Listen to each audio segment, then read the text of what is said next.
We are live and recording. Hi, everyone. We have a guest tonight, Keri Davis-Duffy. Keri is a salon owner, a coach, an Aveda network personality and personage. She has 3 salons in Southern California, in San Diego specifically. They are employee-based, and there are 90 people on her team. Quite an operation, as we say. And Keri's here to present to us, Keri, seven steps on how we're going to move out of this whole thing smoothly, cleanly, and beautifully Oh boy. right? To create a new future, basically. Yeah. So I'm going to turn it over to you. And I'm really excited to have you here. And a lot of our Well, folks. I'm super excited. I'm excited to be here, and I see so many people I know too out here on this chat box. So I feel really comfortable, and I appreciate the invitation. And so I'm happy to be here. We started off, Andrew, when you and I were talking, and we talked about 7 steps to like the road to recovery and the move forward. And so much information is delivered every single day, and I think we're inundated with information on how do we implement, what do we take, what's valid for our own businesses, and how do we make sense of everything. And so I've since pared it down to 6 steps because I don't want to be repetitious, right? And I think that people, know what sanitation things to buy, right? They know now that we need to have a mask, and so it, like I said before, every day feels like it was a year ago. And so I thought what I would do is share my screen if I can grab it. Is that okay? And then I have a PowerPoint that I was going to go through. Is that good for you guys? That's good, Keri. Just yeah. Go ahead and share. Okay. And I'll put you. So I'll go ahead and do a screen share here. And if you guys can just give me a thumbs up if you can see my screen, that would be awesome.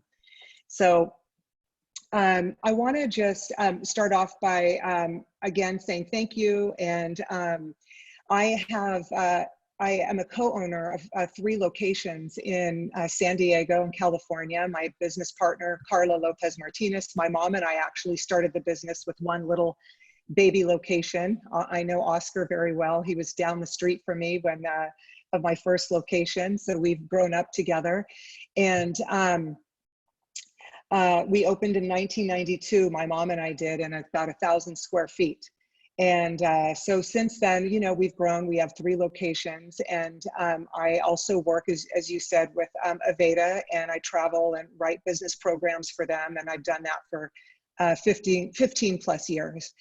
A couple of years ago, I opened my Beauty Backbone business because it seemed like a lot of owners needed a place to land and needed help on a path forward with a lot of the business programs we were traveling around the country and teaching. So that's when Beauty Backbone was born. So it's for salon owners, for people that have employment-based businesses.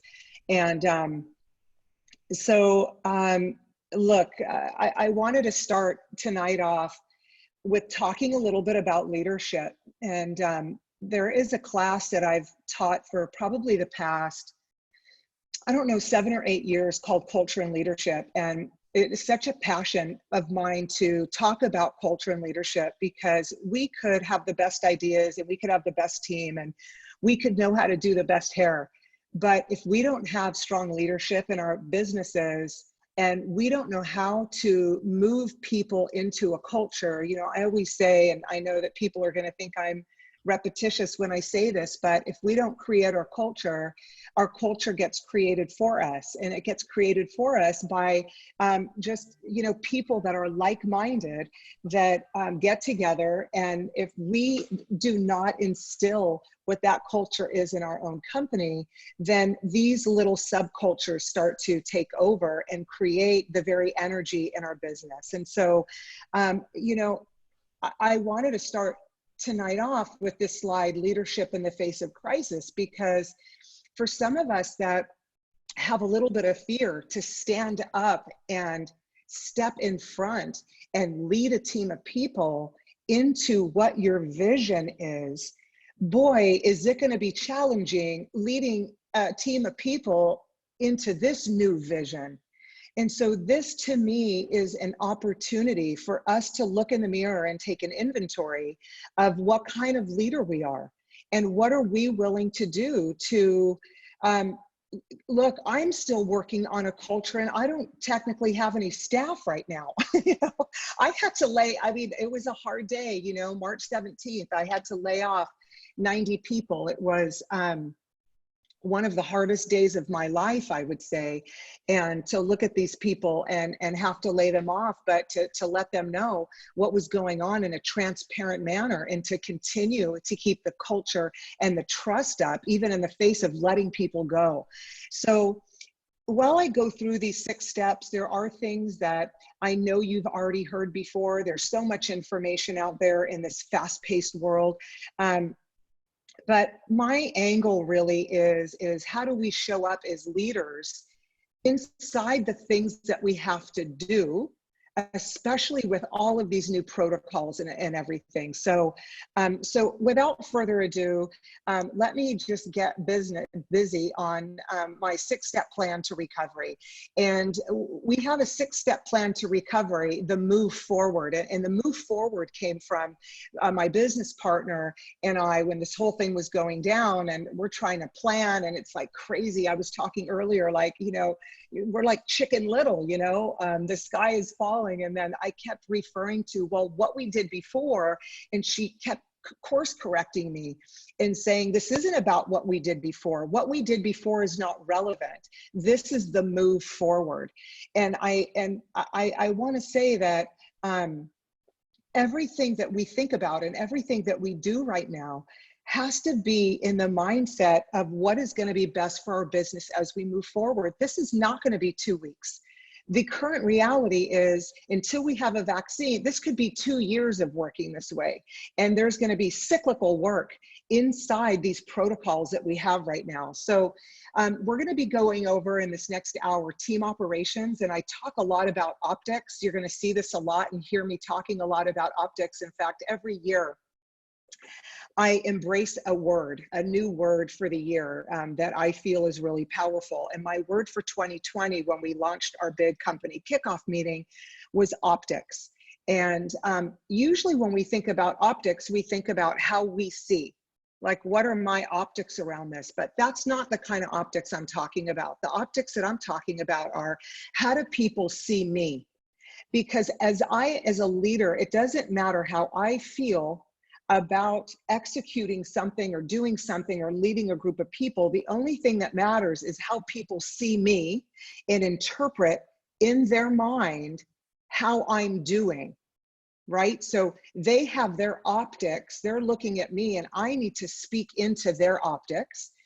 And I have to also speak into the optics of my other customers. So I feel like my staff, they're my customer, and then my other customer are paying customers. So I want to talk about team optics and rehire protocols, because at some point we're all going to have to, you know, rehire our teams back. Sequence of sanitation. We'll talk a little bit about that and how we can do some visualization in order to really look and feel and see what's going to be best for our business. What I might share with you about what we're doing may not fit for you. I don't think that this is a one-size-fits-all industry, nor do I feel it's a one-size-fits-all move forward. So I'll share with you what we're doing and some ideas, and if you can take a portion of that, that's fantastic. I want to talk about front desk operations. We know that with our stylists, there's going to be a lot of changes, but my God, I mean, to me, the majority of the change is going to happen retraining my front desk team and what that's going to look like. How are we going to answer the phone? What are the questions? I mean, it's insane. So, and then I want to talk about guest operations and guest optics, and then really looking at the sequence of service. So from the time the client starts to approach our business, what is that going to look like? And then we have internal operations. So there's things that happen internally with our management team, whether you are the manager, you might not have a management team. Andrew and I were talking yesterday about, you know, a lot of the owners on this call are independent. They have one business. They might be smaller businesses and they don't have a team of people, you know, like you have. And I said, well, I don't have anybody right now, you know, right? I mean, it's me and it's my business partner, and I've been making calls and I am ordering supplies and I am doing my storyboarding and I am the management. So yes, I did have people, and I hope I will have people, but we that are the owners, and if you have been an absentee owner, it is time to face up in this moment. And so we'll talk about that with internal operations. And then our final, which to me is such a big thing, is training, right? Because you can have a new protocol and you could put all these systems in, but until your team has a very comprehensive training and a way to measure how they are going to show up every day, then it doesn't really matter what you're buying and what you're writing down on paper, because it's always in the training and in the execution of the things that you want to see different that is going to dictate whether that needle moves or not. And so let's get into it, okay? So we're going to talk about team optics first.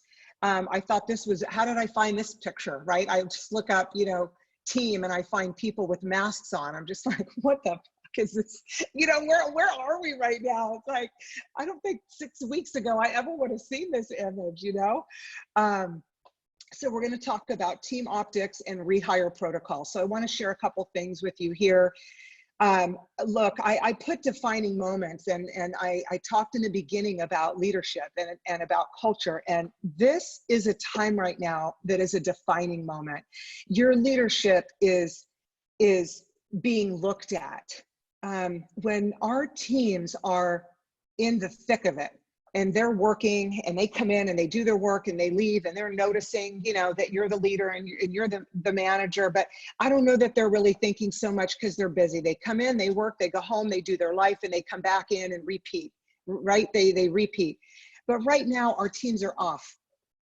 They're getting, hopefully, their unemployment. They're thinking about the workplace that they've spent. It could have been a month if they've been with you a month. It could have been a year. It could be 10 years. It doesn't matter. But it is a defining moment now that we have to make sure that we are stepping into those leadership shoes, because not only are we thinking about who do we want to hire back, do we need to hire everybody back? How is that going to look? But they're sitting at home thinking, do I want to go back? Who have I been working for? How have I been led? What opportunities have been shared with me? Who's mentored me? And they've had time to really look around. So this, to me, is really a defining moment to be able to harness everything in you to be able to share with your teams, even if they're not legally your teams right now. What are you doing inside this time to keep them focused on the prize that's in front of them?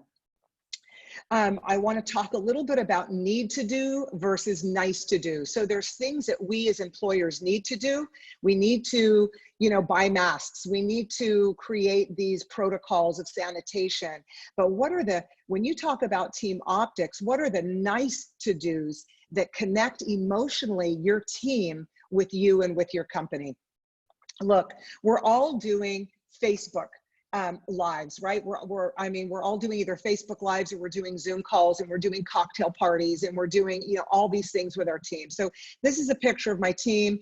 I held a you know, all hands-on meeting. Of course, it's not mandatory because I'm not paying them, and I don't really have any team members. So it's like you know, you're like, it's surreal, right? So I call a team meeting, and out of, you know, 90, I think we ultimately had about 70 people on the call. But this wasn't, we do cocktail hour every Friday. I try to bring celebrity people in, so it's exciting for them, and they think, you know, it's really cool that my friends are coming in and they're these, you know, industry celebs. But I also do what I call like a roll call or a COVID update, and every single week I create a level of transparency with them around, have I gotten my loans yet?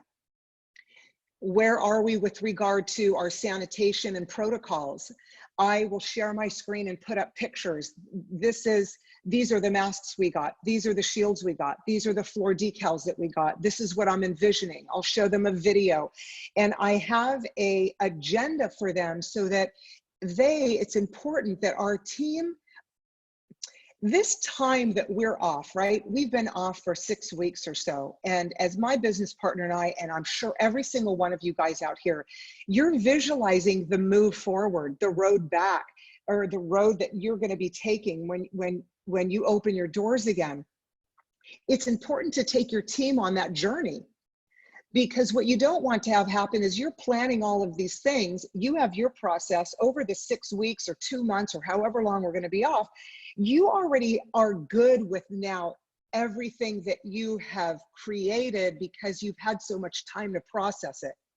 If you're not taking your team along that journey with you around what it's going to look like, and I preface everything by saying to my team, today, this is what I know.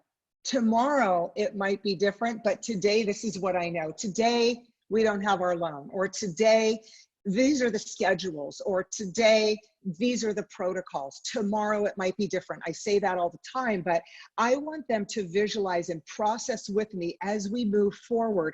So the day we do our training, they're not hearing it for the first time.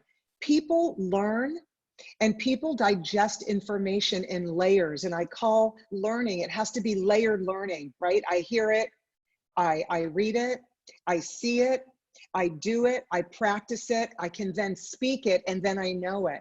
And until all of those pieces come together, I don't trust that the vision that we have and the gold standard that we're gonna have for our company when we make a comeback is gonna get executed if I'm not here.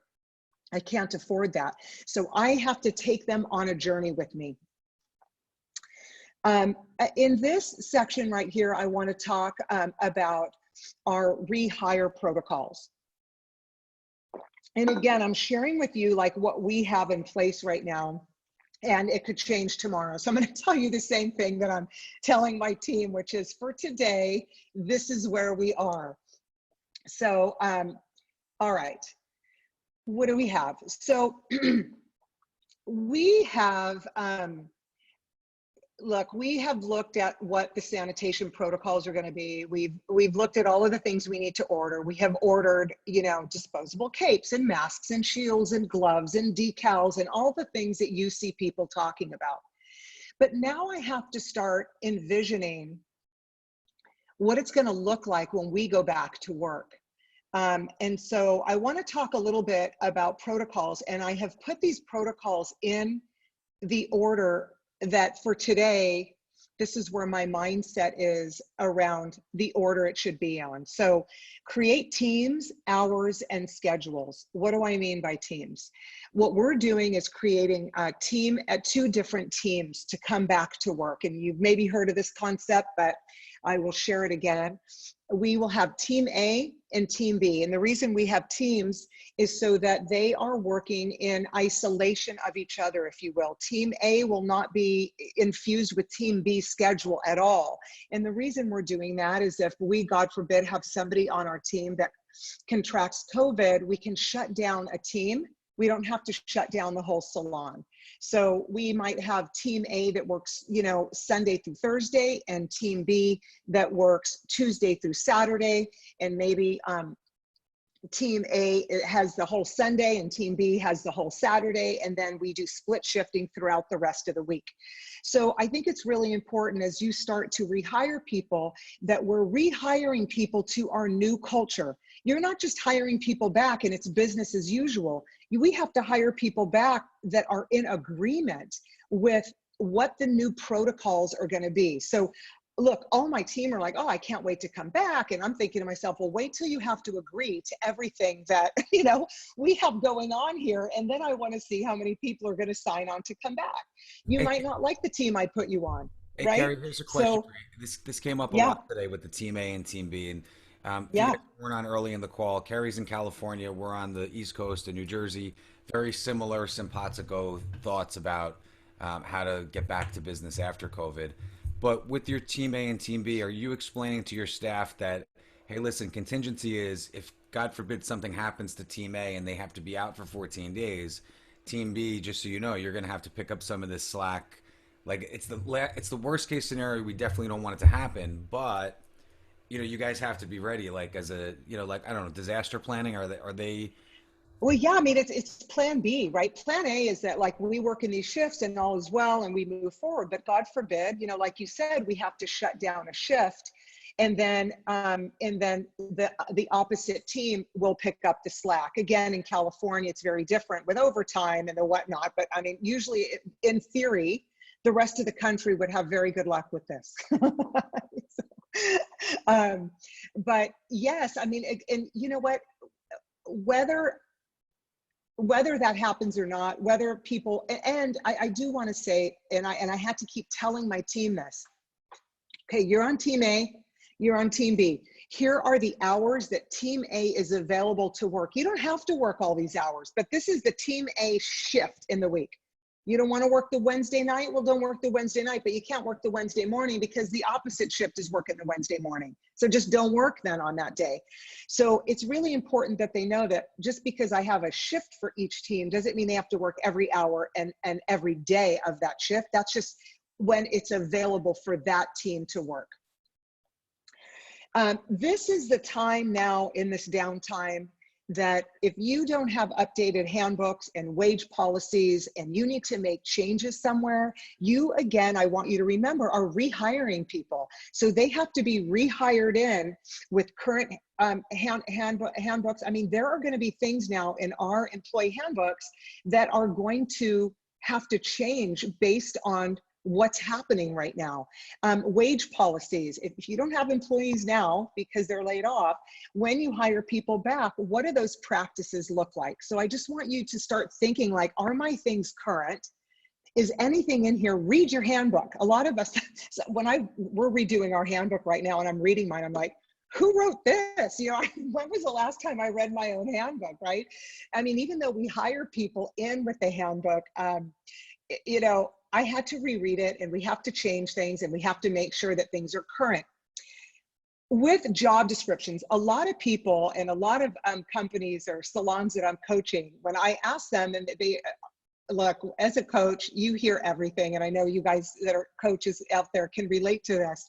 A lot of complaints, right? About my staff won't do this, my staff comes in late, my staff isn't blah, blah, blah. And I say, well, do you have a job description? Do they know what they're supposed to be doing so they can tick it off?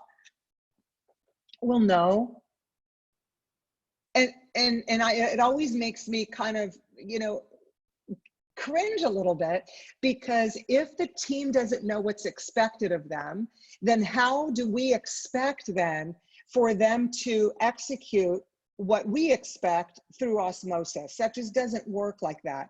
So I want you to think about, if you didn't have job descriptions before, you should have job descriptions now. We have job descriptions on our Beauty Backbone website. You guys can check those out. We have them for all different departments.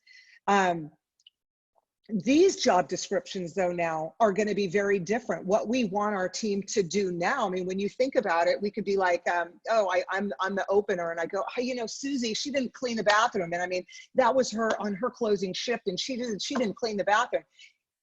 It's now, if Susie doesn't clean the bathroom and doesn't sanitize at the level that we need to operate for gold standards, Susie doesn't work here. So I want you to think about now, what are going to be the requirements that when you're hiring people back, okay, that they're agreeing to? Because then when you see somebody falling off of what they've agreed to, you can go back to that document and you can say to them, look, here you agreed to this. I'm not seeing, right, that this is happening. So talk to me a little bit about where that breakdown is. So I just want you guys to think that if people weren't doing what they were supposed to be doing pre-COVID, you're going to need them to be doing specific things post-COVID to make sure that sanitation happens. Because when you're thinking about being gold standard, if there is an outbreak somewhere, you don't want your salon to be at the hub of the news. We always want to be on the news. except if we're the hub of a COVID breakout, you know? So we need to be able to say to, at any given time, to anybody that questions us, here is our gold standard. These are the things that we do. Here is the logbook, and I'm going to talk about that later. Okay, after we get all of these things done, what's onboarding and training going to look like? What we're going to be doing once we can open, I'm hoping it's going to be inward around the beginning of June, is we're going to have all of our protocols in place. And a week before we open, we're going to have a whole training week. So we're going to do 2 days of training. We have to do them in teams, so we're social distancing, and across 3 locations. So there'll be, you know, probably 6 to 9 different types of training in that week. But 2 days of that training in each location will be on the protocols and practicing the protocols and really understanding the requirements and the new job descriptions. And then the remaining 3 days, we're going to have them, the staff get their own personal services done, and they'll be able to practice with all of their PPE on and practice what I call the sequence of service, so that they're walking in and they're greeting that person and they're checking in and they're doing a temperature read, and then we'll have them bring a family member in or a friend in to do like a little mock day also, because I want to be able to see them practicing it so I know that they know how to do it. We have a questionnaire to the team that I'm going to share with you, and this is like a questionnaire so that I can get a gauge of how many people are going to be coming back. Because in order for me to be able to solidify my teams and the hours and the schedule, I need to know who's coming back. So I'll share those questions with you. And one thing, you know, that I thought of that I don't know that we think about a lot is, when you're hiring people back, you should just make sure that their state board license is current. And that should be a prerequisite to anybody coming back. I have a feeling state board is going to be coming in and they're going to be our best friends all of a sudden, or our worst enemies. So let's get into the questions, the re-entry questions. Now, I made the mistake of doing the re-entry questions before I created my teams and the schedule. So I'm telling you about my mistake, my mishap, before you do this maybe, because it'll save you time to get your schedule, outline your teams. It's not like the teams can't change up until the day that you open, right? So it doesn't have to be written in stone, but if you can get a mock schedule down, then it's going to be easy to get these re-entry questions. Now, I do want to also say that before I called people personally, called every single person, I still have a few more to call. Before I called and just started asking them questions, we do a Facebook Live or a Zoom meeting every single week, and we keep people updated on where we are in this process of opening, what new protocols we have.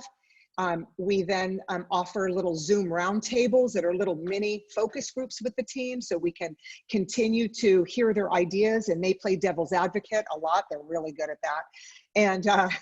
And so before I call them with these questions, I held a Facebook Live on our private salon page, and I let them know that I was going to be calling them.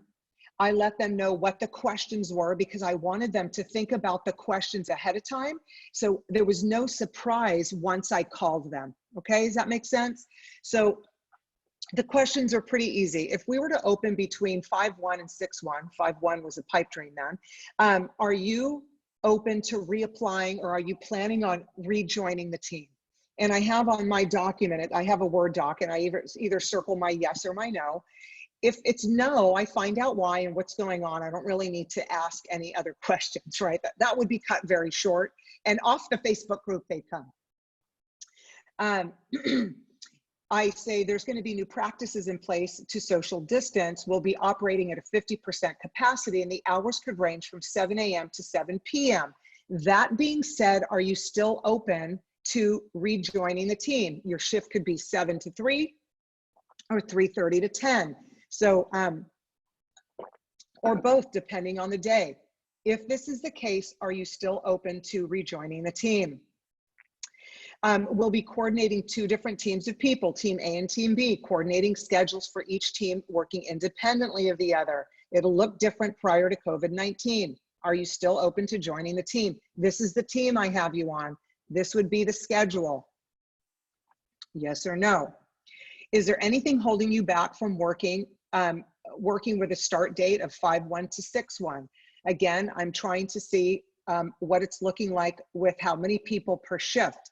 Would childcare or transportation be an issue for you to return? These are just all of the things we need to know. And look, I know I'm not alone. Over 28 years and 3 locations, that childcare is one of the #1 things that people talk about when they don't want to count work or don't want to work a specific schedule, and transportation is another one. So I need to know what I can count on right now. And look, maybe childcare is an issue right now, Keri, if we were to open, but it's not going to be in 3 months. Great. So then I can maybe count you in on maybe our next phase of interviewing and hiring. I just want to know where we stand. The company's committed to the safety, sanitation, and wellness of you, our guests, and community. With all the new PPE, we will be adding a $5 guest fee to the appointment ticket that will go directly back to the company to offset costs. With this being said, are you still open to coming back to work? Because I want to tell you that, when if it was a normal day of doing business and we said, we're going to add a $5 charge per guest that's going to go to the company, we'd be like resignation letters served up on our desk for some weird reason. Well, other than because we're salon owners, we're very rich. Okay. I mean, other than that, but and I talked to them about this. I said, look, guys, I want you to know, and they see everything we're buying. And so I said, this is something I want to know up front. If you're fine with it, great. If you're not fine with it, this might not be the place for you, because let's all start off on a fresh footing here. Look, you may be thinking about whether you want to work for me or not. And guess what I'm thinking about? I'm thinking about whether I want you to work for me or not based on your history. So, if I'm going to be starting with 50% anyway, cream of the crop is what's happening over on this end. And I let my team know, I don't know that I'm going to be able to hire everybody back. Well, I've never seen my, text blow up so quickly with that, right? Is there anything I can do to help? Is there, all of a sudden I'm getting voluntary, help. So anyway, these are the reentry questions that I asked. And to be honest, I loved that I talked to them about this in the Facebook Live, because they knew exactly what questions were going to be asked. I just called and I said, are you ready for the questions? And they're like, hit me up. So I didn't have to go into some big explanation. And it was great to connect with them too. So yes, it was down to business with the questions, but for those of you that know me, know that I'm a connector and I love my people. I love my team. Culture is really important, and the heart of my business is the connection, right? So, I get teary thinking about it a little bit, and I feel disconnected from them. So I get really into this like linear work that I have to do, and then I get to talk to them, and I start getting all teary. So I know that I have a beastly exterior, but I really have a soft heart, underneath it all. So. Sequence of sanitation, and I want to talk a little bit about, you guys might be straining your eyes to look at my storyboard, which this really isn't the point. The point of it is just to show you that I want you to storyboard your own return. I want you to sit and visualize, sit outside your business and make a little square and say, okay, the lights are out. Here's my storefront. If you look at little square A, and then, and then I'm going to turn the lights on, and what's that going to look like when I walk around and walk around. And this is a time to make the changes that you want to make in your business. In fact, I'm here working out of my salon today. Of course, it was my desire to work out of my home office, but my wife and child, who's being homeschooled, and the professor at home told me I was too loud when I was on my calls. So I have been moved gladly to the salon. So I'm in here and really spending time in here and walking around and saying, what is this going to look like and feel like? And even though we're going to have all of this gear on, how is our hearts going to come through here, right? So I want you guys to storyboard your return. When we talk about sequence and sanitation, you guys, this is for the team. So right now I'm still in team, and this is pre-shift. So this is as your team are coming in, and these are the things that they need to know ahead of time. So this would be a Facebook Live for me with my group. Okay, guys, I want you to know that when we are thinking about coming back, before anybody walks in the door, we will be outside with a temperature check. If your temperature isn't under 99 degrees, you know, you're turning it around and going home. I mean, I usually, if they call in sick, I'm like, how sick are you? You know, let me just hear your voice, and I want to know how sick you are, right? Like, are you going to bring me a doctor's note? Now I'm just like, you have an elevated fever, get the hell out of here. You know, it's like, I've never been so amenable to a sick day. Minimize personal items. So our staff will not be able to bring their big bags with all their crap in it anymore. They're gonna, whatever can fit into a Ziploc bag is what they are gonna be able to bring to work. They're gonna bring their phone, probably their keys and a wallet. It will be put into a Ziploc bag. They have to get everything, get themselves in our sanitized bubble when they come in here. They can't even take their phone out of the Ziploc bag. They'll be able to use it through the bag, but we have to minimize personal items in here, any cloth type items as well. So they then are going to gear up, right? They're going to put their mask on, their gloves on, their robe on, and they are going to be given a face shield. If they want to use that, then they'll use that for sure. They need to wear a mask, obviously. And we will start working out as we get in here what that's going to look like. But right when they get in, it's like almost like dousing them with sanitizer. Then they put on their gloves and their sanitized robe, and they're like walking into like a surgery center, for God's sakes. We are going to really have to talk about what the back room is going to look like and respect social distancing. We are talking about right now doing just 6-hour shifts, so it does not incur a lunch break, and people can do 10 minutes inside that 6-hour shift. So I don't have people sitting around going in and out the door and going back outside, having to re-sanitize when they come inside. So these are the conversations that are going on with our team and with my business partner now and with my community.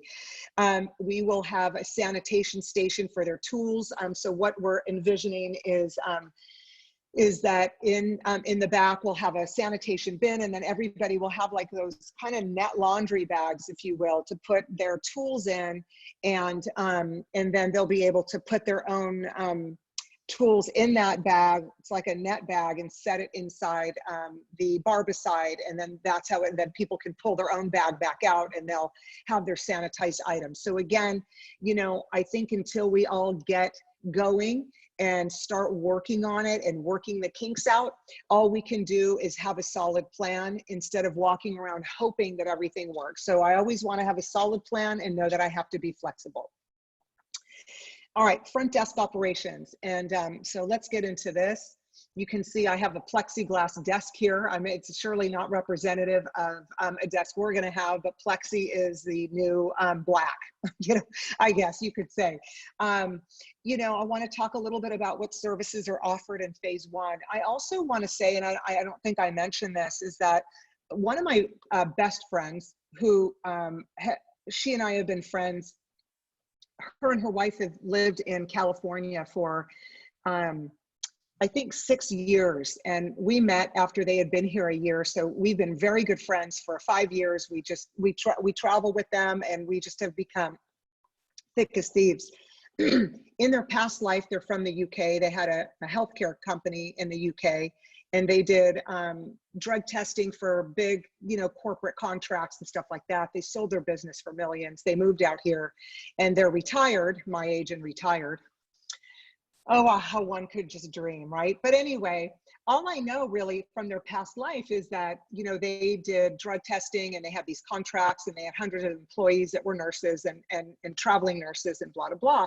So about a week and a half ago, which seems like 2 years ago, my friend Dolly called me, and she said, I want to help you to put a continuity plan back back to work. And I said, well, okay. And she said, you know that that was my job when I was in the UK, that I was in charge of continuity training back to work, back after a pandemic and during a pandemic, training huge banks and companies to re-enter the workplace. And I was like, who would have known? I mean, all I know is y'all did drug testing back in the UK, right? And so she sends me this whole video. I mean, she was the expert on BBC, and, you know, I mean, it was amazing. So she and I have been having meetings throughout last week, and I'll tell you what, it's like I had ideas of what I wanted to do, and then she came along. I said, you are not my favorite person right now with all of the smackdowns and rules. And she said, yeah, I was never the most loved person in the room because of the rules when we're in a pandemic. So she was in charge of re-entry during the swine pandemic and H1N1, and so like major pandemics. And so she has been helping us to, when I run everything by her, what's the gold standard? What is, if we had to defend ourselves for any reason, what is it that I can hold up and say, we do this every day, day in and day out. This is what's checked, and I can rest my head, you know, easy at night. So a lot of what I'm sharing with you, she has shared with me, and she has course corrected me on things that I thought I would want to do, and now I'm not doing. So in phase one, and the reason I even brought her up is because she said to me, this isn't going away between now and the next 2 years. And so because COVID-19 is just going to go dormant, and then it's going to be active and go dormant and be active until we have a vaccine, which totally makes sense, right? So in the summer months, it's going to be a little more dormant, and in the winter months, it's going to be more active. And so she said to me, you need to have 2 protocols in place, like a protocol for when it's dormant, which you can be a little bit more lenient, and then a protocol when it's active. So if you have the active protocol, which we're in right now, you're never going to have to close again if we get a spike. And so this brought me to what services should we be offering in this phase one. And I say phase one because I know in the summer months, it is going to go dormant for a while. And then we may have to, but right now we're in active stage, it'll go dormant, and then we'll have to go back again. In this phase one, we're offering haircuts, and we're offering color services. We are not offering shampoos and blow dries unless the shampoo is after the color. So we're recommending that our clients come to their appointment, their haircut appointment, within 2 hours, that their hair will be washed and just slicked back with nothing in it. So we could either flat iron their hair and cut it dry, or spray it down and cut it wet, but there won't be any blow dries. And for our color clients, we'll be coloring their hair, and we will be washing their hair, and it'll be mandatory to wear a face shield to do that, to do any of the shampoos, because I say to my team, you're about 6 inches away from making out with that client. So we don't want that, right? So let's get a barrier in between there. And then the complementary services that we offer in our company anywhere are scalp, neck, and shoulder massage, a hand treatment, a facial cleanse, a makeup. But the complementary services we also have offered forever that nobody talks about is our blow dries. Those are complementary services. Shampoo is a complementary service. So when we say to our clients, we're not offering any complementary services at this time, we will be putting a list out of what that looks like. Again, the client also needs to be able to see it, process it, hear it, get a visual on it. We'll be doing a video for the clients before they come in, so we can send it to them in a little 5-minute video. Let's talk about front desk operations. So first you have to decide what services are going to be offered. And there's going to be new questions now. You know, this isn't like, well, what are you coming in for? Or, are you going to get your hair colored again? There's a whole pre-screening protocol for questions now. And we'll talk about a no-touch desk also. So, you know, we will tell the client before we call them, you know, we're going to be having to ask you some pre-screening questions. So I'm going to go through these questions with you before we get to your service appointment. You know, do you or have you had a temperature of 99 degrees or higher? Do you have an unusual cough? Do you have a shortness of breath or trouble breathing? Have you had a sore throat? Do you have any muscle pain? Do you have chills? Have you been in contact with someone who's tested positive for COVID-19? Are you living with anyone sick or quarantined? Have you been on an airplane in the past 2 weeks? If yes to any of the above questions, we're going to need to schedule your appointment in 3 weeks, but not today. And what we want the clients to know is, let's say the answer was no to all of the above. Okay, great. Let's get your appointment made.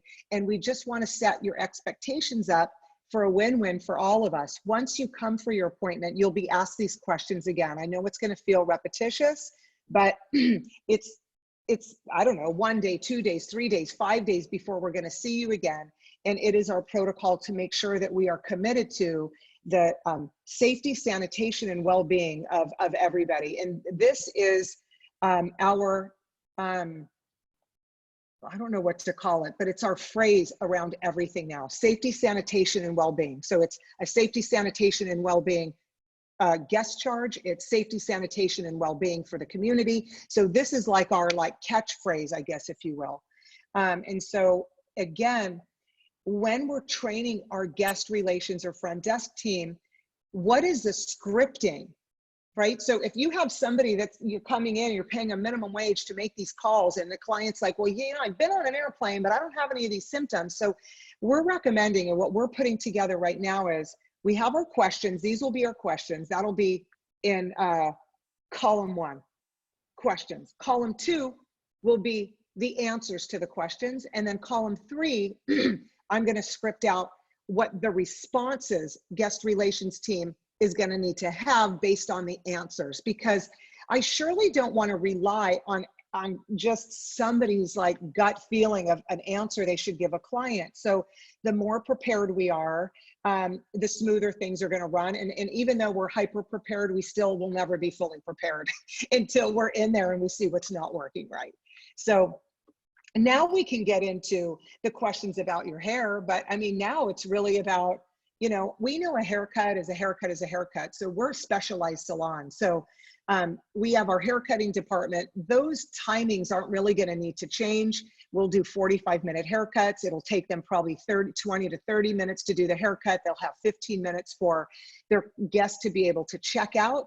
They'll be able to sanitize. That client needs to fully exit the front door in order for the next client to come in to see that specific person. So, so with a haircut, even if they screwed up their own hair, it's not going to take us longer to cut it, because that's just the nature of haircuts.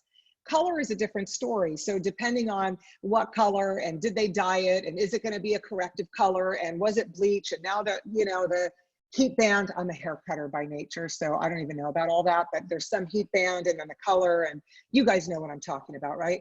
So is it going to be a corrective color service? And so what we want to do is err on the side of time. This isn't like, for those of you guys that know me, I'm like a rack 'em and stack 'em. I'm about production per square foot. I'm about production per chair. I'm about production per shift, right? And we have to be in this industry where our profit margin should be 10% or greater, but most of the time, and on a national average, it's 2 to 3%. So how do we get to that 10% or better? Is by being productive and increasing our sales and decreasing our expenses.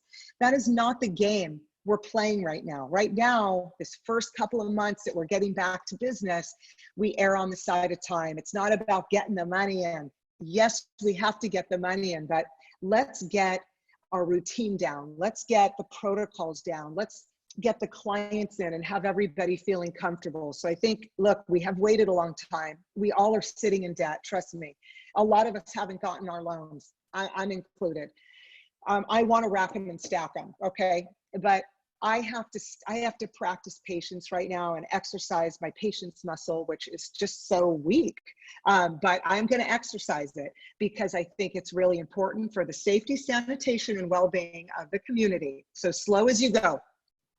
Okay, so we're going to move into going cashless. And again, this will be communicated, and I'll show you what we've communicated to our clients. And if I go too quick, you'll be able to go either on my Facebook page, my Instagram page, or Gila Root, which is our salon, our social pages, and you'll be able to see the communication that we just put out to our clients. I want to talk a little bit about retail, and my friend Dolly that talked to me about our continuity training. it was her idea really for retail to have retail cutouts really, and not have all the retail on the shelves for people to come in and start touching everything if we really want an environment that has high sanitation. We are not going to follow her advice, but what we are going to do is a version of that, and just have one product up with the talker to let the client know what we do have, with a talker next to that saying, you know, please don't touch the products. We will help you to gather what you need, or we'll find some verbiage for that. So we'll have one facing product up, and then in our drawers below, we will have all of our stored products. So we will be able to help the clients, you know, we'll have decals on the floor. So if we do have somebody walk in and want to buy something, they can either call us from curbside and we'll gather it for them, or we'll allow 1 or 2 people in, depending on how big our lobbies are in each location for walk-in retail. We're promoting touchless. You know, we are going to have a plexiglass up across the entire front of the desk. We'll have that installed in the next week or 2, with a little cutout at the bottom. So our little debit credit card machine will stick out of there, and the client will be able to take care of their own credit card. Again, we're not taking any cash. Even our tips for our staff have always gone on the paychecks.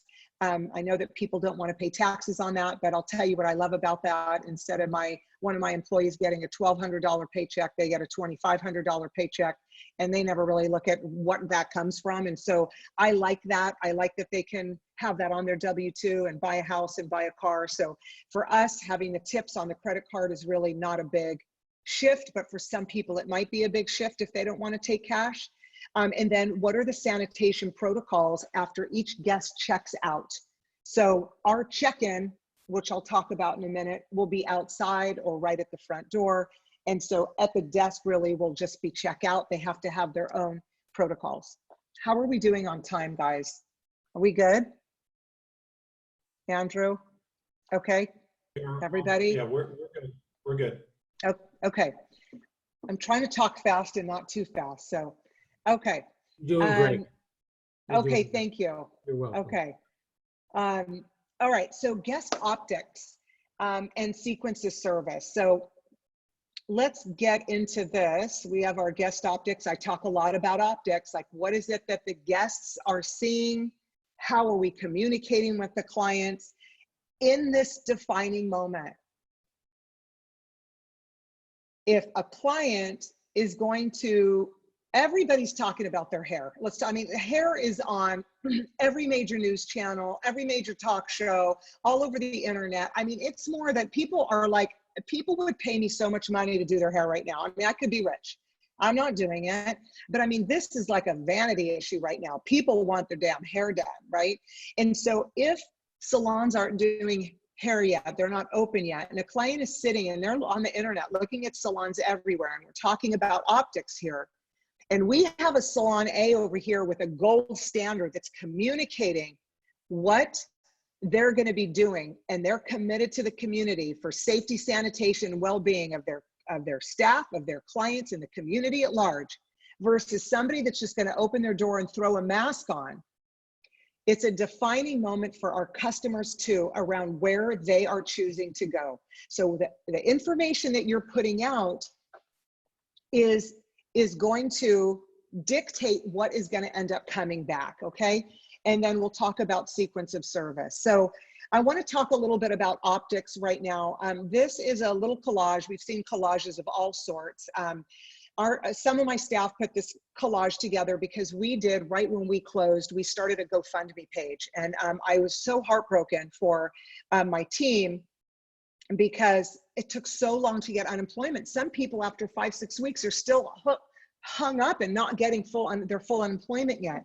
And so we did a GoFundMe page, and the clients were amazing. We did an e-blast, we put it on social. It's been up and running for, I think, 3 weeks. What's the date now? I think we put it up April 10th, maybe. And there's already over $15,000 that our clients have donated to this fund. I'm just sending out another e-blast to them tonight, to the clients, with this collage on it. So guest optics again, thanking them. I want to do one last push to try to get that money in for the staff.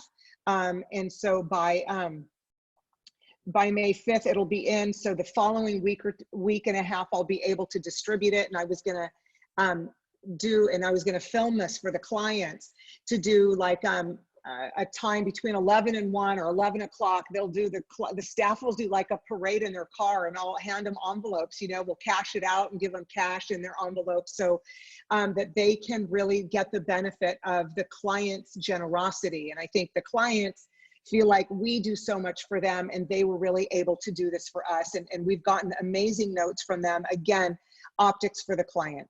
The next thing I want to show you is something that an idea I got when I was watching a doctor, a New York doctor, when, you know, they're in PPE. You can't even really see their eyes. I mean, they have their masks on. They have like they look like they're getting ready to go like deep sea diving with like the crap they're wearing, right? So I love that this one doctor, you guys probably saw this, and he was on the news, and he felt so bad that his patients couldn't really see his face, that he had a picture of himself smiling on his scrubs so that his patients could see what his face looked like. I'm sure you guys saw that on the news. And so what we are doing is this is my business partner. This is me. I'm just a little bit, this is my pre-COVID figure. Right? There's like, I have a pre-COVID figure and a post-COVID figure. But anyway, we are encouraging that all of our team get name badges that we can clip on our robes that we're going to be wearing. And they can upload whatever picture, so they can put a big smile on their face, and they can put their name on there and their title, like color specialist, master color, whatever it is. And with a big smile, because we too are going to have masks on. We too are going to, you know, have probably face shields on at time. And we want our clients to see what we are putting out to them, which is love and smiles. And, you know, even we have to even decide how we are going to greet our clients. We can't hug anymore. Handshakes are out.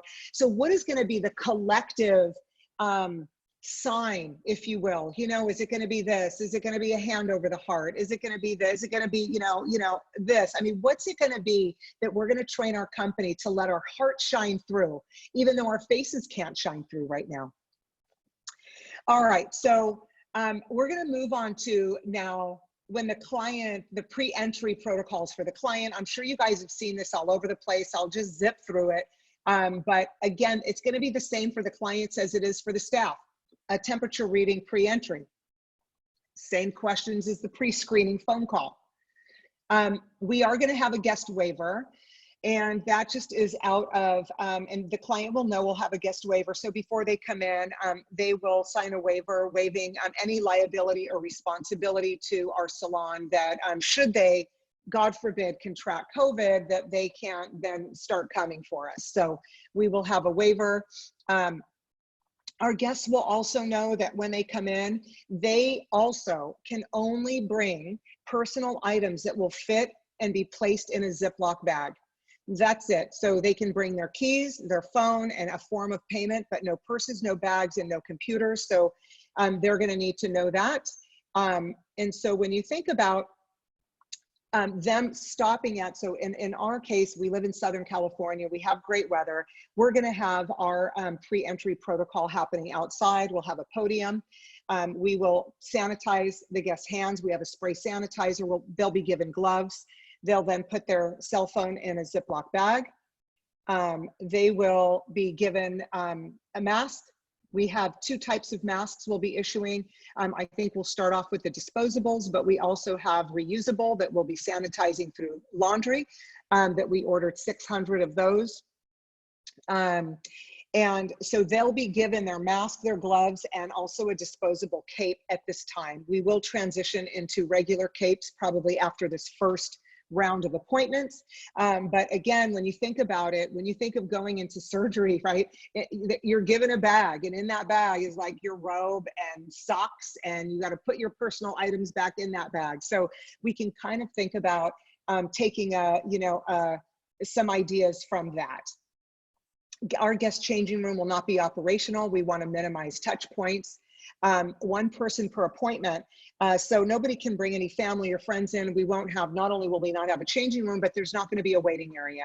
So, which also, when you start thinking about it, maybe we can't take appointments of underage kids, because if they need to be accompanied by an adult, maybe right now when we're in our peak, not in our dormant phase, we say that appointments are for 16 and over, or any appointments that could come in. I mean, don't drop your kid off, right? I'm already homeschooling my own. So don't drop a kid off and make me cut their hair just so because you need a break.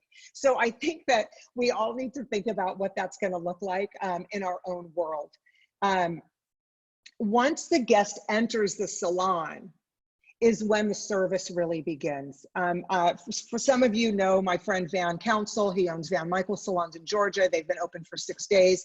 It was awesome. We had a call with him today to see how his first 6 days had been going. And they're doing the temperature checks and the waivers. And he said out of God knows how many people they've done in 6 days, they're operating at 30% capacity right now. They've had to turn 2 people away with fevers. They had over 100-degree fevers. They didn't even make it in the front door. They checked their fever, their temp, and they were like, you got to call back. And one person wouldn't sign the waiver and they turned them away. And so no harm, no foul, right? I mean, this is just the way it is. So let's talk a little bit about internal operations. So here I talked a little bit earlier about management. This is the time for managers to face up and really be checking protocols. I'm not going to get into finance right now. We have our whole 7 steps to salon profit course with Beauty Backbone, where we really go into benchmarks and finance, and based on what our benchmarks are, what behaviors need to change, get the results that we need to get in our business. That's not what I want to talk about here. I really wanted to go into guest fee, and Derek and I were talking about that. And I think, Derek, I don't know if people heard you prior to this starting, but Derek had said, look, if you're not charging some kind of a guest fee or increase in price, but even an increase in price, if it goes through regular payroll, it's not covering the cost, right? If the guest fee, we don't have one, and again, this is, I have no judgment whether people have it or don't have it, but the amount of money we're spending on PPE, and we have a whole new line item called COVID-19 sanitation expenses. So every single thing that I'm buying goes onto that line item. So after a month, we can look to say, what percentage of our total sales is this? And is our $5 guest fee enough? So we have to be able to gauge that so you can move forward and continue to be financially sound. And then we're talking, and then also for internal operations for marketing. So I want to talk a little bit about marketing. This is some of the communication that we are putting out to our clients. This is, I think, 6 little slides on our social, which is, thanking the guests for their patience during these challenging times. Again, we're working directly with a pandemic expert on implementing best practices. You guys can go grab this off of our social if you're struggling to take pictures of slides. We are laying out our new sanitation protocol, which I just laid out to you guys. The Gila Root team will be equipped with the following safety PPE. Again, gold standard. What is it that they can expect from us? So if they're looking to go to another salon where someone's just going to throw a mask on, I bet you they're going to make a different choice in this defining moment. Committed to the safety, sanitation, and well-being. What are we committed to? Again, here is our little tagline. And then prior to opening, we'll be calling you. No need to call us, right? Because I don't have any employees. So we will be calling them, and I just want to communicate them. This post has been the highest engaged post that we've done in a really, really long time. We have gotten great feedback, not only from our peers, but from our clients. So again, how we're communicating and managing those client optics, I think, are really, really important. Also, I wanted to tell you guys, I see that my Facebook Messenger is blowing up, and I want to let you guys know before you start asking me to send you everything, that at the very end, you guys can go to Beauty Backbone, scroll to the very bottom of that homepage, and go to contact us so you can sign in and request a PDF, and I'll send you this whole deck. So you can go over it and look at it, and you don't need to be taking pictures and frantically making notes. So Again, for internal operations, there is going to be a logbook for sanitation in every single area of the salon, the restroom, the front desk, the back bar, the back room, the stations, whatever area you have in your salon, there needs to be a logbook. What is the sanitation protocol? Where is the checkoff sheet that it actually got done that day? I don't care if in each book it's 30 days worth of checkoff lists, then management is going to need to make sure that that protocol is done. Again, if something, God forbid, happened, I'm going to be able to go back to anybody and pull out my 10 protocol logbooks and open it up and say, these are the things we're doing. These are the things that got done. We check it every single day, and I can rest my head at night knowing that we have a safe environment for our team and a safe environment for our community. Every shift, an employee will be delegated one of these books. And so it is their responsibility to be executing these safety protocols. And so training is going to be of the utmost importance. The managers are going to have to check off these protocols every single day. So there is no time for Susie didn't feel like cleaning the bathroom. We're in a different game now, you guys. All right, let's talk a little bit about training. We have in our Beauty Backbone program, we have an in-salon education training program where we train the trainer. And we developed what we call our 5 LPs, which is our 5 learning points. But for the sake of business training, we use 4 LPs. So we believe in setting up, look, and I want to backtrack for just a second before I get all, hyper-focused in on these bullet points. I don't know about you guys, but I have spent years in my career having staff meetings. Okay. So, I mean, I think I've missed 3 staff meetings in 28 years, and I have a staff meeting every month. We've now moved to 8 a year, but I think I've missed 3. So I've done a shit ton of staff meetings in my lifetime. And I have had some amazing team meetings, and I have had some of the worst team meetings. I didn't even know like what went wrong. And I know that you guys could probably relate, until we came up with a system to train people.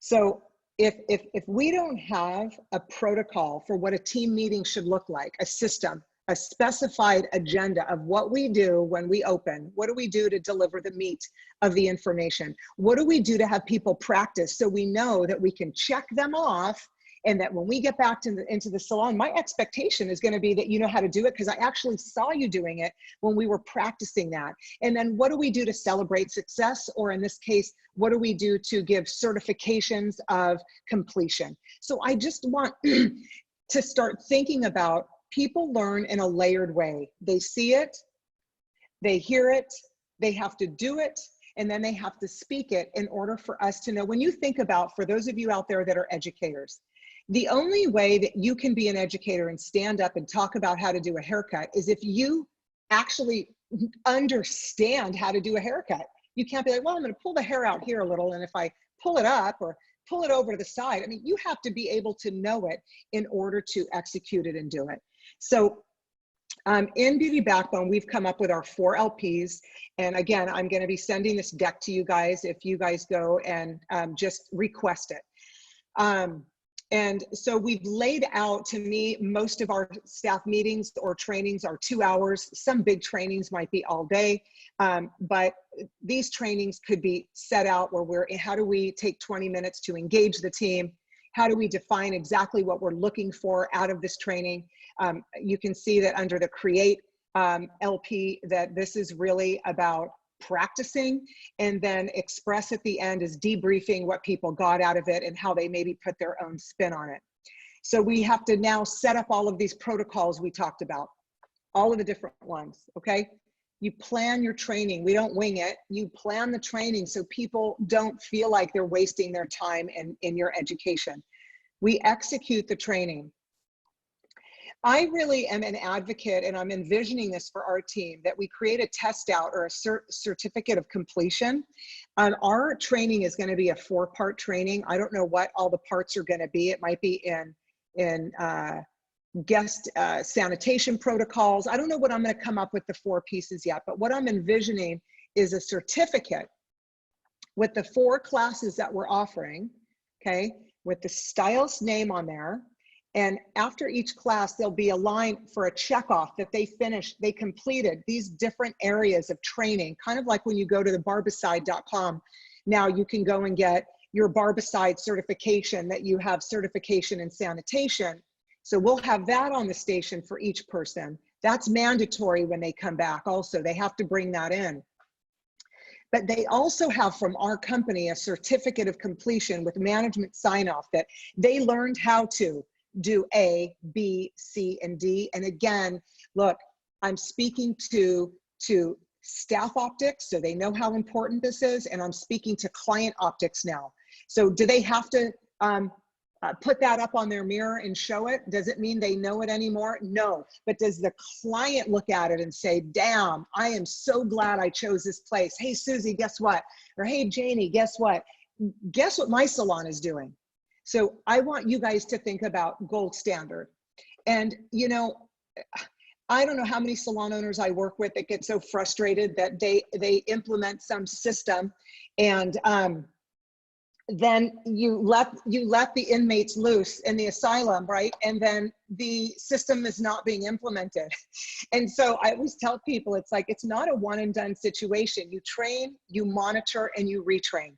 People are going to try to get away with what they can get away with. But if you're monitoring it, you catch it, and you retrain it, you're starting to set your culture and your own expectations. So, my God, we got through all 6 steps. I want to just go and let you guys know we have that 7 Steps to Salon Profit program. That is 7 steps. It's a virtual class. You get to become, 10% or better profit on your own self-paced program. If you're interested in that, I'd love to have you in our group. I do a Facebook Live every week. I do coaching with them in that group. We do Zoom meetings. I have created just for your group a $250 off this. If you guys will get this in the deck once you sign up too. You can use this code 7STEP250 for a one-time, or you can do a 4-time payment plan. So if you guys are interested in that, you can hit me up for that. And if you want this deck, just go to the Beauty Backbone page, scroll to the bottom of the page, and fill out the Contact Us form, and we will send you the slide presentation so you guys can go through that if it's something you're interested in. I'm done. Am I? You're never done. Wow. Am I done? Are there, no, good? How are we? Are we all still awake? First of all, you Yeah, rock. we actually more people Thank you. on now than when we started, so. Oh, okay. That's a good sign. Everyone stayed and they came. Wow, wow, awesome, awesome, bravo, phenomenal. That was great, very engaging. Thank you, thank you, thank you. She was excellent. Thank you, awesome, love you. I always learn, thank you. You're the best. Aw, All right, so Keri, we need to know, yes. since we know you and you have a pandemic expert, can I say that I know a pandemic expert now through you? I think that might have to go on my Yes. new paperwork. You can, but just don't mention any names. So here's a couple of questions sort of compiled into one, and this is obviously in Okay. relation because you have such a good friend that happens to be a pandemic Yeah. expert. Yep. So on one hand, with saying there may be an ebb and flow to this, where it may come back sort of like a hardcore version of the flu at some time. You're a pandemic expert. Does she think we need to keep a lot of these protocols in place for longer, say all the way through the winter months, or are we going to have to enact certain things during the flu season, depending on your area, every year until there's sort of a resolve to this?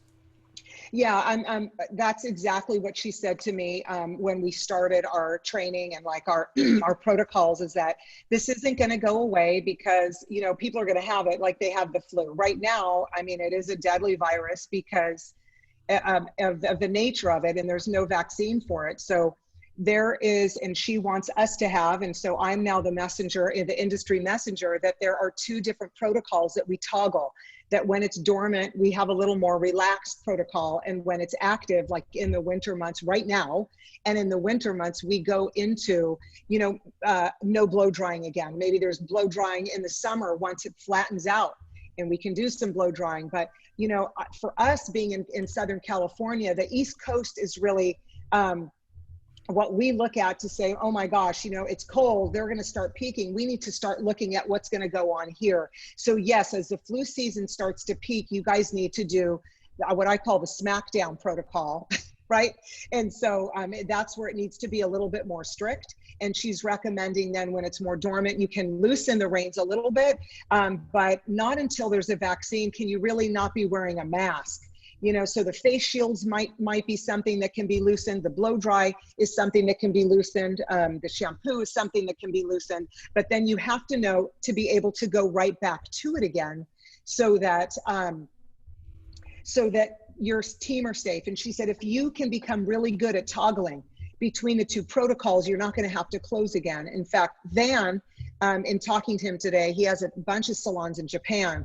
And as you know, China is it's a short flight there from China to Japan. And nobody in Japan, because they are so versed in sanitation and they're always wearing masks anyways, they never closed during this. And so I think we just need to kind of take a page out of people that have gone through it and the experts. And so that's what we're going to be doing. I hope it was answered your question, long-winded, but. No, it was good. And then, you know, our friend Mary Wilson, so Phil and Mary Wilson, Mary's in here. Of course. Speaking on Phil's behalf, I'm sure, as well. She had just asked if she gave you any insight to what a phase two, and we talked phase one, but say we get out of the woods a little bit, what a phase two may look like from her experience.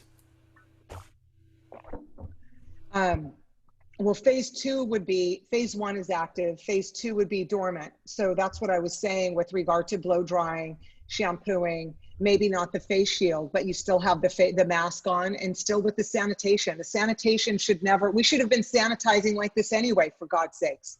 I mean, seriously, changing capes between every client anyways, right? I mean, that like the Sanic strips, I mean, things that we buck up against are things that we should have been doing anyway, and now we have to do it. So I hope that answered your question, my darling Mary. That was good.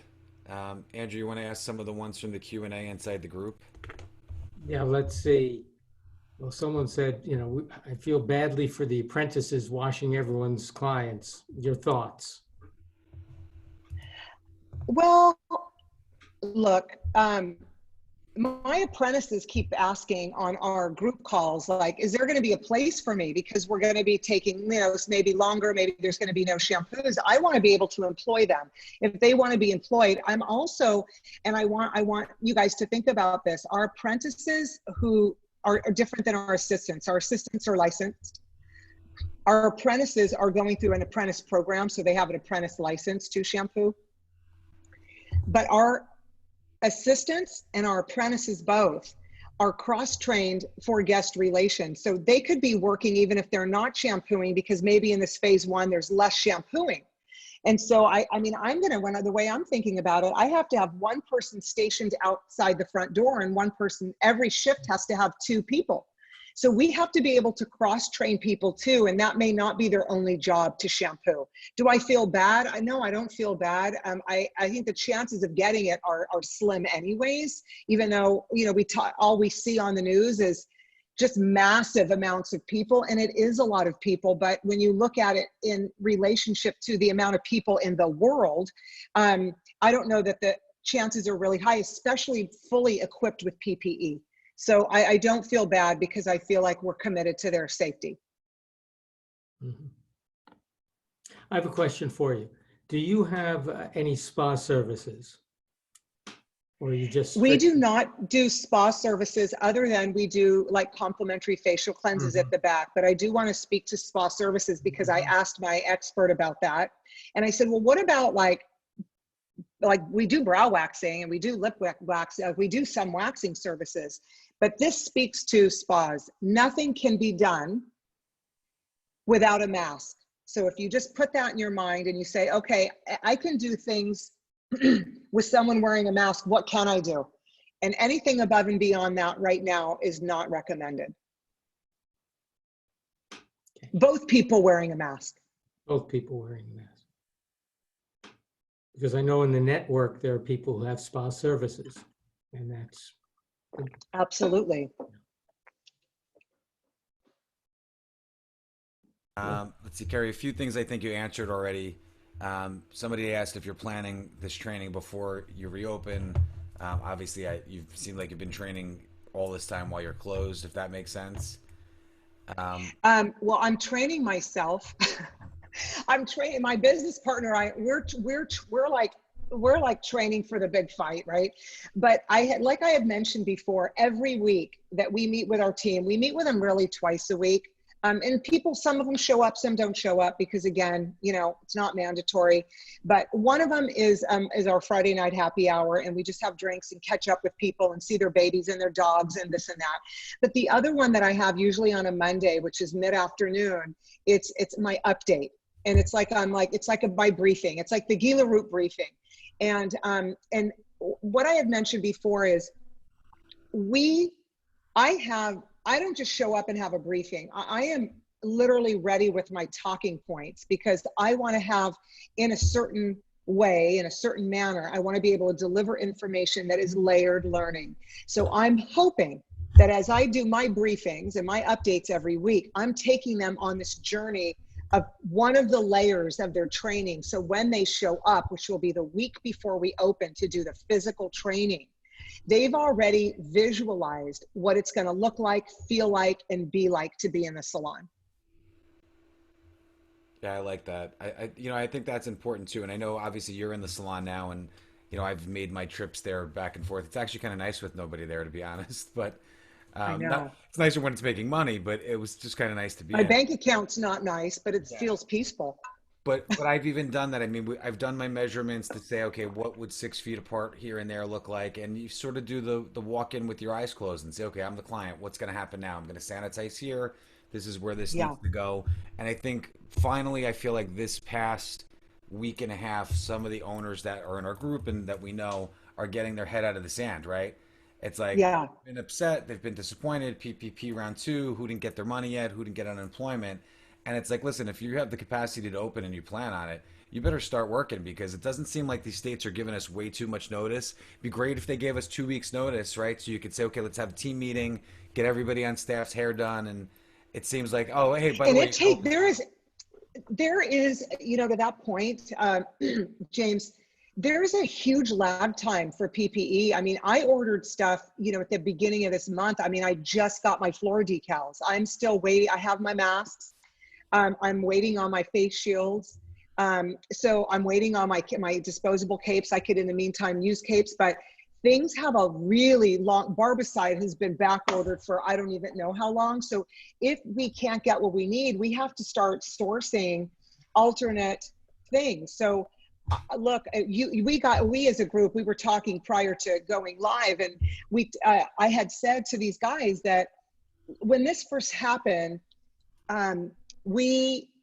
I allowed myself and the salon owners that I work with to be Chicken Little, right? And what does Chicken Little do? They run around and they say the sky is falling, right? Because we were all in just like a state of like, what the fuck, right? What is going on right now? And at some point, you have to pull up your big girl or your big boy panties, and you got to like get to work. And it has been, I had a friend of mine that said, I was going to call you last night because I was on another webinar this morning. I was going to call you last night, but it was 10 o'clock my time. He's in the Midwest. It was midnight his time. I said, I'm going to bed at midnight every night. I have never worked longer and harder in my life. And it feels hard because there's things I'm not used to working on. And if I've never been diagnosed with ADD prior to this, I mean, I've got like a dose of it. So it takes a lot of work just focusing on completing one task when there's all of these other things that need to be done. So James, you're so right that it's like the sky is not falling. There's a new normal moving forward, and you have got to get pen to paper and start. And you could have a protocol in your head, but until it's written down and it's an actual document that your staff can physically sign off on, I want you guys to think gold standard. As Robert Allen, the author of Doing Things, Getting Things Done, said, if it's in your head, you're dead. And this is so true now. If it's just in your head, you are dead. Get it down. And Keri has given us a great outline. Please go there, grab it. You know, it's a starting point for you. Doesn't mean you're going to do everything. You know, we're all in different states and different conditions, but this is the gold standard. It really is. That she did a ton of work. Please go for it. You know, Yeah, really go and download that and start creating your lists. And that's the only way you're going to get out of overwhelm. The only way, I mean, and I have days where I feel so overwhelmed. I don't even know like what I should do when I wake up. So I'm not, you know, I know that I look like I have my shit together, but I wake up days and I'm just like, I don't really know, like, and my wife will say to me, so what's on tap today? She's a judge. So she's home for a while. Thank God. She's now professor homeschooling the 11-year-old. What's on tap today? She'll say to me. And I'm like, I don't even know how to answer that question. I can't tell you what's on tap today because I don't even, I wake up. I'm going to help you. You can tell your wife this. So what can I say? There's a lot of drinks that go from breakfast all the way through early dinner. So anything that's champagne or Prosecco related, or the thing about a Bloody Mary is different areas call. If you're Canadian, you call it a Caesar. If you're New York, you call it Bloody Mary. Okay. There's so many variations. So they can always be on tap. And you could put celery in it, so it gives you a little bit of breakfast at the same time. And vegetables. Just saying. Right. So I get it, you guys. I feel your pain, you know, but from the only way to get out of overwhelm is to sit down and just start working. It's the only way to make it happen. And be clear. Clarity is essential, that we have to get open and open well so that we can stay open and make money, you know, maybe not day one, maybe not day two, but we have to bring our business back, be really clear, and then take these steps. Just do it. Yeah. We don't have a choice here. And to everyone in the group we have an amazing group here, Keri. I mean, some people are on every night. They're asking great questions, and many of them have gotten a lot of things done already. But if you haven't, if you've been on the couch a little bit, and that's not abnormal, really. I want the couch. We all do. I want the couch. But we cannot afford it. Our people cannot afford it. Our clients, as Keri started out at the beginning, look, they want to come in. They're going to be coming in. This is a service they want. It's we're it. And but we just have to be smart about it and be in business today so we can be in business tomorrow. And it's a lot. And Keri's done you've done a hell of a job. And thank you, Andrew. Really, it's amazing. Amazing. And as you express, the communication with your team has been critical. So, you know, each one of us has to examine how we're doing it and if we can do it better. That's really the deal here. Lots of Very love much for you, people Keri. thanking you. Obviously, lots of love. Don't see anything else coming in. Everybody's saying it was very thorough. It was. And guys, you got anything else? There was one thing someone didn't understand. We needed a little clarification about the shampoo because she said there'd be shampoo after color, but on cuts, no. That's right. For now. Phase 1 status. Yeah. I want to say that, you know, it was great to be here with you guys. You made it so easy and so comfortable and really fun and relaxed. And I have to say that, you know, as I put these presentations together, it really solidifies my information too. So I don't know, I sometimes overcommit to things, but in some way, I think it's some crazy way in my mind to keep me moving forward, because as a owner, as you know, sometimes we don't have anybody to hold us accountable, right? We're like holding everybody else accountable. So when I'm committed to these webinars, I have other webinars, Aveda webinars on Friday and Monday, and other stuff going on, and I'm creating these PowerPoints, and I'm having to really do my work in order to show up organized. And so it's really helpful for me too. So I get a lot out of being here. And when I keep running through it with you guys, I'm running through it for myself, right? So we're all at different stages, and we just have to start somewhere. So I want to thank you guys for having me, and it was great to be with your people, who now I look at the chat box and I think they're my people too, because I see a lot of familiar names there. It's the industry, and we have a great It industry. is. We have We an do. amazing, beautiful industry. Yeah. Thank you, Keri Davis. Awesome. That was It's fantastic. my pleasure. Awesome. Thank you guys. I Thank you very much. appreciate it. I Evening. appreciate it. Take care. Good night, everybody. Bye. And thanks for showing up tonight. And we will be posting this in the Beauty Business Reset YouTube channel tomorrow. Andrew, who do we have on tomorrow? We have, wow, from the great state of Georgia. Name slips my mind. Heather. She's an amazing Heather, right? woman with a small salon, but she does big things, and she's going to tell you all about how she does those big things and how she communicates with her. She has a boot rental salon, so it should be really, really interesting. It will be interesting to hear a perspective from Georgia tomorrow. So Absolutely. yeah. So good night, everybody. Good night. Have a Thank great you, guys. evening, and Good see you night. tomorrow night. Thanks, Keri. Awesome. Thanks, Keri. Bye. Thanks, Andrew. Thanks, Derek. Thank you.